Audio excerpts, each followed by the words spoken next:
Of course, the second I go on vacation, NHL GMs decide to go ham. Not just NHL GMs, NBA GMs too. But over the weekend, there was a lot that I could not cover on the channel that we are going to be grading today. Multiple different blockbuster NHL trades that we are going to be recapping right here, right now. And I have some pretty hot opinions on especially the JT Miller trade, Mikael Granlund trade, and more. So make sure you watch till the end as we grade every single trade over the last week, and hit that subscribe button for you for more trade content as we lead up to the trade deadline this year. I mean, I mentioned the trade deadline, but at this rate, there's going to be nobody left at the deadline once it actually comes. So many groundbreaking trades, and we're going to get right into it. Starting us out is actually the Scott Perunovich trade, and I mentioned every single trade. We are going to be covering every single trade. Even though it is a smaller one, it's a pretty sizable trade for both teams, especially for the New York Islanders. They've had a lot of defenseman injuries as of late, and Perunovich, as a younger D, fits a decent hole. They've actually gone after a lot of smaller offensive defensemen recently. Perunovich was the first move to start that out, though, and so far he hasn't been too bad. In 4 games, it's 2 assists for 2 points.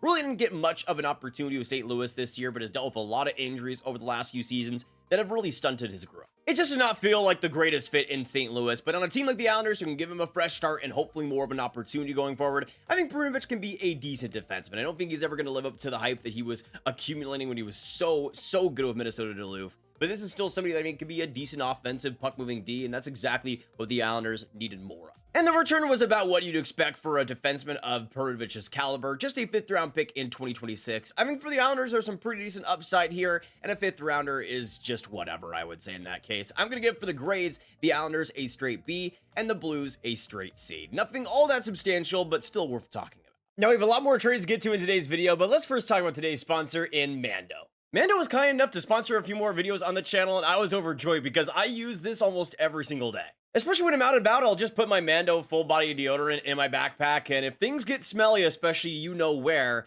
Mando comes up clutch. With Mando, the whole body deodorant covers your whole body, whether it be your pits, your thighs, belly buttons, cracks, or feet, wherever it might be, Mando has you covered. Plus, Mando is clinically proven to block body odor up to 72 hours, so no matter how much you need it, how long you need it, Mando is there for you. Now, when you go over to the site, if you guys are looking to get started, the best place to do it is with the Mando Starter Pack, where you can get a solid stick deodorant, as well as a spray or cream tube deodorant, as well as a free mini body wash or free wipes. A lot of different options there for you guys. And for everybody in the Grav gang, when you guys use code GRAV, you'll get $5 off the starter pack. That equates to over 40% off your starter pack using code GRAV. When you guys use the promo code, it not just helps the channel, but keeps you fresh. Just use code GRAV at shopmando.com. And thank you to Mando's for sponsoring today's video. Now, getting back into the swing of things, let's talk about the first real blockbuster on this list between the Flyers and the Flames. A pretty massive deal that was a long time coming. As you guys can see, the Flyers acquired Andrei Kuzmenko, Jacob Peltier, a 2nd-round pick in 2025, and a 7th-round pick in 2028. Crazy, we're already seeing picks being flown out there,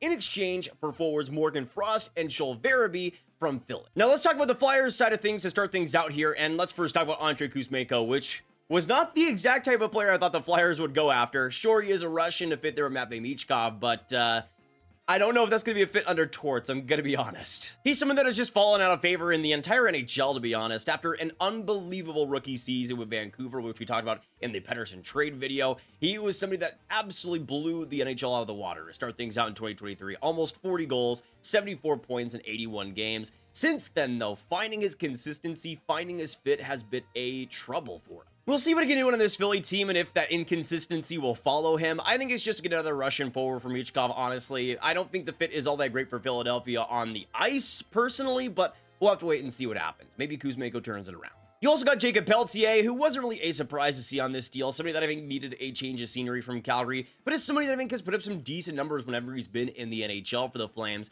Just hasn't really been able to find that fit either. Again, another player that I'm not really sure how much is going to really figure himself out under John Tortorella's system, considering Peltier I think is a lot more skill-based, but he's another player that just needed a change of scenery, and it's better than nothing, even if it is John Tortorella. Then we go on to the Calgary Flames side of things here, and the 2 players they acquired that I think have some pretty good upside for them. First, you got Morgan Frost, who has been in trade rumors, I feel like, for the past 3 years now with Philadelphia. I'm so glad to finally see him out of there because I think he quite frankly deserves a second chance. Former 27th overall pick in the 2017 draft, he's somebody that I think has had his moments with Philadelphia, but just has never really been able to find his consistent confidence after a 46-point season back in 2023. There's some real potential there, and he scored his first goal at Calgary just last night, which is great to see as well. This is somebody I think has real potential to get going with the skill that he has, the intensity that he can have up the ice in transition.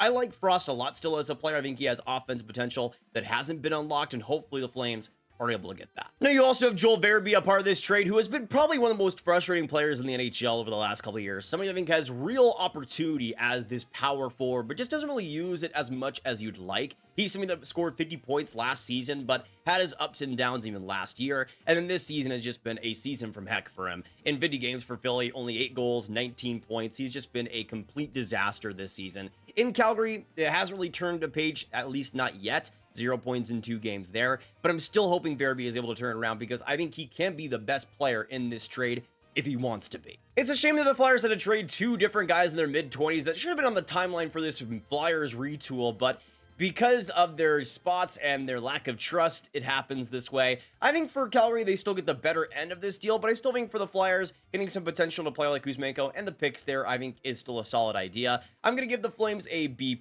and the Flyers a B-, but not a big difference between the two. But now we move on to the absolute whopper that was the JT Miller to New York trade, a deal that we all saw coming. It felt like over the last couple of weeks, even though Miller was kind of tapered off in the trade interest compared to Pettersson, who we heard a lot more of, if Miller was ever going to get dealt, it felt like the Rangers were the inevitability and the one team that was consistently interested, and they got the deal done. Now, in terms of the actual trade details, it is a lot. For the Rangers, they get JT Miller, defenseman Erik Brannstrom, and Jackson Dorrington, who I think is an interesting part of this deal. We'll get into that in a second.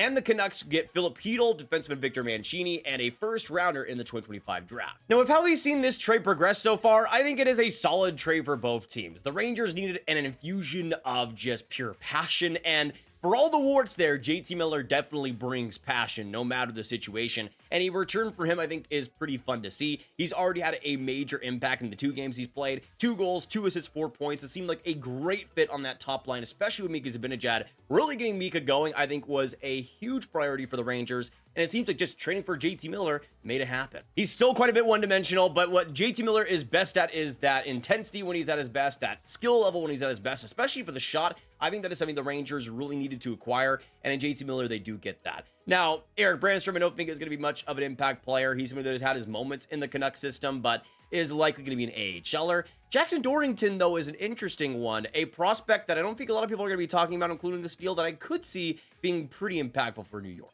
Now, he's 6'2", 192 pounds, as a former 6th-rounder by the Canucks in 2022. He's been making some solid progress over at Northeastern in the NCAA. You can see over the past couple of seasons, the points I don't think are going to be a massive part of his game. He's just a very solid and smart, compact defenseman who I think just gets the job done. Similar to a player like EJ Emery, though I don't think he has quite the athleticism of him. He's just a consistent defensive D-man. And I think for the Rangers, I could easily see him maybe fitting into a 7th, 6th type of D role in the future. Nothing all that crazy, but a decent part of this deal. Now going on to what the Canucks got in exchange. It was almost an inevitability, just as much as JT Miller going to the Rangers, that we would see Filip Chytil traded in exchange. It just made the most sense, even if Chytil has had his injury-prone moments, but he's already made his debut for the Canucks and got 1 goal for 1 point, looking pretty decent in that game. He's someone that has always had potential and has always had so many great moments and stretches, but the health and the consistency has just not quite been there. And that's something that I've really wanted to see Chytil get to that next level. It never really has quite happened, but you can see when he's on the ice, the skill set there and what he can provide. If he is healthy, I think he can be a second-line center option for this Canucks team, and a solid one at that. He scored 45 points just a couple of seasons ago. His 2022 playoffs especially, I thought, were terrific. He's somebody that I think has potential. The Canucks just need to unlock that full time. Now, the last player involved is Victor Mancini, who I think is an interesting part of this deal. He's something that I think won't be a major part of that Canucks defense, but has some good speed, especially up the rush. I think that's going to be one of the most interesting parts about him. Defensively, there are some warts here and there, but there's a lot of size there to work with, which the Canucks obviously always love to work with. he'll be an interesting one, though I wouldn't count as a core part of that team. Now, for the Canucks, just getting a player like Hedl, who can be a second-line center for them and a first-round pick, I think is a pretty major success, especially with how we heard so much about how JT Miller's trade value was at the dumpster from all the controversy. To still get those type of assets is a pretty major win for them, and of course, we would just later see the Canucks, almost right after the deal, using that first-rounder to improve even more. But going on to the trade grades before we move on, I think for the Rangers and the Canucks, this is a pretty even trade and fits some needs for both squads involved. I think for the Rangers, it's a straight A, especially with how JT Miller has performed so far, and for the Canucks, I'm going to give them an A-. Getting those assets in Hedl and that first-rounder especially, I think were important.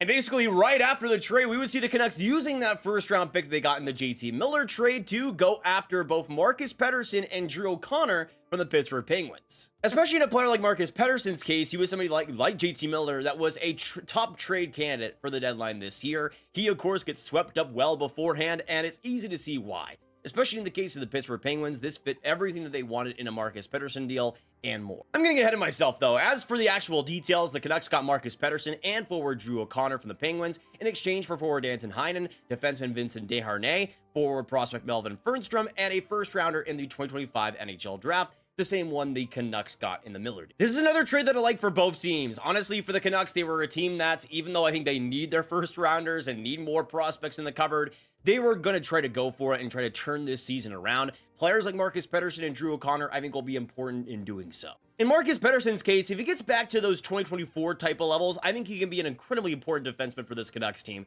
He most likely, I think, will be a rental, and this year he's had some pretty rough moments for the Pittsburgh Penguins, but last year, in 2024, I thought he was Pittsburgh's best defenseman. Fundamentally sound play, good puck moving ability up the ice. He was just somebody that was consistent, two-way D, nothing flashy, but nothing all that bad either. Just incredibly solid across the board. If he can get back to that level, he's exactly, I think, what that Canucks defense needs more of. It is still a wait and see to see if he does turn it around, but I think the Four Nations break especially will give him time to readjust, and I think for the Canucks, he will be a solid defenseman down the stretch. You also got Drew O'Connor, who I think is a pretty underrated part of this deal for Vancouver especially. He's a big boy, 6'3", 190 pounds, and has worked his way up to the NHL, becoming a pretty interesting part of that Penguins team, and now for Vancouver, you can see a couple seasons ago, 33 points, 16 goals in 79 games. His finishing touch has always been the biggest issue with him. He's somebody that was able to overcome that in 2024, but this year, it's been a pretty big cause of frustration. I think overall, even though he's not on the scoring end, I don't think he's ever going to be a tremendous scorer. He works hard, he bangs in crashes, he does a lot of simple plays and a lot of simple things that I think Vancouver will really appreciate. Nothing all too flashy, again, like Pettersson, but something that I think will definitely help their bottom six. Now, going on to what the Penguins got in this deal, really the prize was, of course, that first-round pick, and even though the Rangers are looking better with JT Miller, if they are to self-destruct completely, that would become a pretty valuable asset. In terms of the players, though, they got Danton Heinen. I don't think he'll be an incredibly important part of that team, but he did play there a couple of seasons ago. They know what they're getting. He's going to be a decent third-line player for them. You got Vincent Desharnais, who I don't think is a very good player. He had his moments for Edmonton last season, I guess, but this season was a complete disaster for the Canucks, and they, I think, were pretty right in shipping him off almost immediately. The prospect they got back, though, in Melvin Fernstrom is a pretty interesting one. He was a third-round pick by the Canucks last year in 2024, and even though I think he has some pretty major blemishes with his skating stride and how that fuels his offense, the guy can straight up shoot the puck and can be a wizard, especially on the man advantage. I think he's somebody that this year in the SHL has played pretty solidly. 10 points in 36 games. I don't think he's going to be giving you much defensive or skating ability, but you can work with that shooting opportunity and the opportunistic play that he provides. There is something there for the Penguins, and we'll see if they're able to develop that into something special. Overall, I think this trade checks the boxes for both teams. I think the Penguins get out a little bit better considering the first rounder, especially for the Rangers, which could be a pretty valuable one. Players like Heinen that can be okay, as well as Melvin Fernstrom, who I think is an underrated part of this deal. But I think for the Canucks, they get a better defensive core. They get a little bit better depth as well, which I think was needed for them. So I'm going to give the Penguins an A- and the Canucks a B+. Overall, solid for both teams here. But now let's go on to the final trade to talk about here on my favorite team of the Dallas Stars. They go after a big fish on the market, another big one off the books. We go on to the Mikael Granlund trade, a pretty wacky one where the Stars go after Mikael Granlund and defenseman Cody Ceci. In exchange, the Sharks get a first-round pick in 2025 and a third-round pick as well in the same draft. Not only did the Mavericks trade Luka, I also have to now deal with Cody Ceci on my favorite team, so please pray for me in the comments. offense. In all seriousness, though, Mikael Granlund was somebody that I was really interested in the Stars potentially going after. I didn't know how much he was actually going to be on the block, but it seems like the Sharks just decided to go full rebuild, completely chipping off everybody here, and Mikael Granlund was not safe. Personally, for me, if I was the Sharks, and I think this might affect my grade, Granlund is somebody I would have kept. Sure, he's not going to be there long term. He's 32 years old, but he's somebody that I think was a core part of that offense, a core part of that team, and they've already been so incredibly bad this season. Trading away Granlund now, and after Mackenzie Blackwood, who's already tanked their season after getting dealt, I think it's going to be pretty rough for San Jose going forward. But in Granlund's case, once he went to San Jose and was the guy on offense, he was pretty special. I think especially last season, he was brilliant for them, getting 60 points in 69 games. He's on pace for this year, 72 points in 83 games. And I think for the Stars in this first game, was already showing his slippery play, his playmaking style, and how good he can be, how crafty he can be with the puck. And that's exactly what the Stars needed with the injuries to players like Seguin especially, and how much they were missing that extra top six piece.